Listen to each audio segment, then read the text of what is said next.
Hi, everyone, and welcome to our presentation in educational psychology for assignment 3, the 3 big questions on applying motivation. I am Madeline Hampton. And I'm Zara Johnson. Our presentation is going to be centered around addressing these questions. What is learning? How do we learn? And why do we learn? We have decided to choose scenario number 5 to address in this assignment, where administration has informed us that parents may be concerned that our teaching and assessments are too soft as we want to motivate versus pushing their children academically. Administration asks us to fully outline the role of needs, goals, interests, and curiosity, emotions, and anxiety in order to make our case for motivation as a foundation of teaching and assessing. First, we wanted to outline what motivation is. Well, motivation is defined in its simplest terms as an individual's internal state that arouses, directs, and maintains behavior. An individual's needs, goals, interests, curiosities, emotions, and anxieties are all factors that play an essential role in motivating learning. When students experience high levels of motivation, they are more likely to accept and excel during tasks that push their academic boundaries. Based on responding to this given scenario, we have decided to frame our solution with regard to Division 2 students who are in grades 4 to 6 from a cognitive learning theory perspective. The cognitive theory studies a wide range of learning situations. It views individuals as active agents within the learning process. It says individuals create and have the choice to practice, pay attention, ignore, reflect, and make decisions to further pursue and influence their goals. The cognitive learning theory is rooted in intrinsic motivation. This is the natural human desire to pursue and confront challenges as individuals follow passions and exercise their abilities. The way individuals think determines their behavior. Behavior is not necessarily determined by rewards and punishments like we saw in the behavioral learning theory, but it is sparked and maintained through planning, goals, schemas, expectations, and attributions. Key theorists in the cognitive theory of motivation are Bernard Wiener and Sandra Graham. What is learning? Well, learning is, from a cognitive perspective, considered the active mental process of acquiring, remembering, and using knowledge. Learning extends much deeper than memorizing or recalling information and is an ongoing and lifelong process. Learning is also expanding and adapting the understandings we already have, not simply making associations without prior knowledge structures. How do we learn? Individuals learn through extending and transferring their current understandings and knowledge to other learning areas. Individuals are not passively influenced by environmental events. They actively choose, practice, pay attention, ignore, reflect, and make other decisions to pursue their goals. Learning is dependent on individuals' levels of intrinsic motivation. Motives as attributions to success.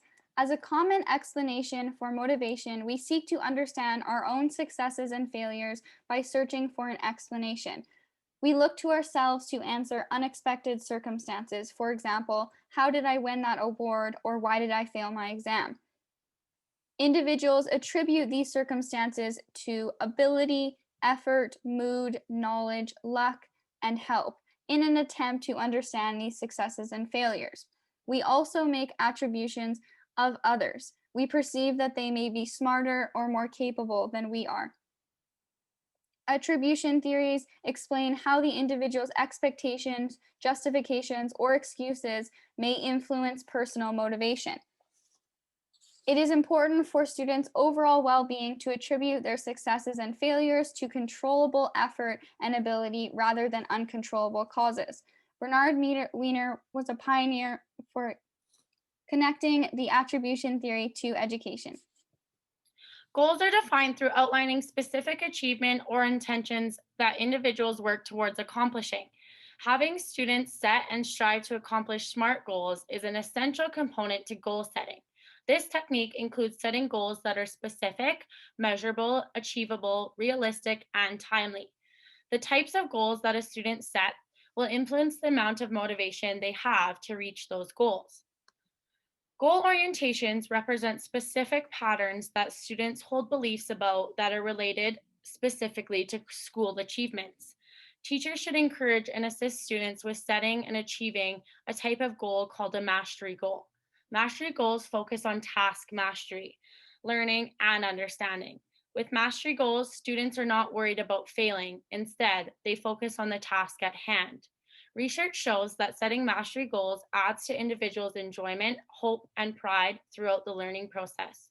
In contrast, performance approach goals involve students feeling inclined to flaunt their abilities and places specific focus on obtaining positive outcomes. Some examples of characteristics of tasks that will most likely lead students to mastery goals includes implementing a variety of diverse activities that are intended to pique the interests of learners. This can be achieved through games, novelty, computers, or cooperative learning activities. Offers students a sense of control over either process or content within different tasks, and further, the task is seen by the students to require reasonable effort, which will keep their motivation levels stable. The roles of emotion and anxiety are becoming increasingly recognized in our current classrooms as research about the brain and behavior are constantly evolving. Human emotions are the result of psychological responses triggered by the brain in combination with interpretations of the situation and other information.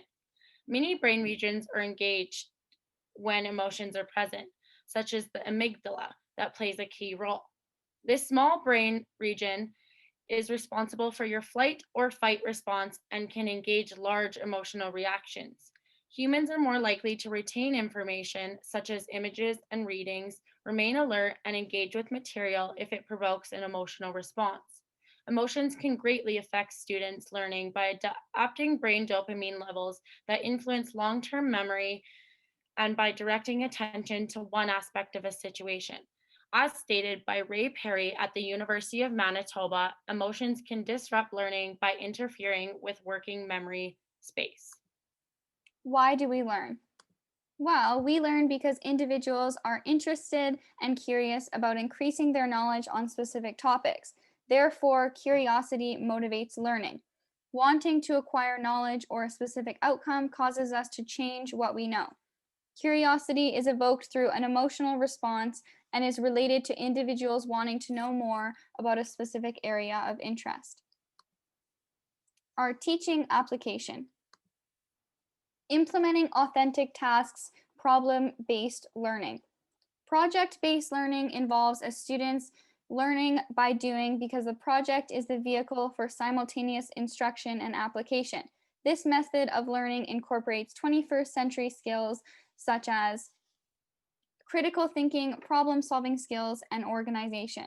These skills encourage students to enter into an inquiry process to answer an open-ended question. An example would be incorporating group projects and integrating a recycling program into the school or a community garden. So here is our infographic on this slide.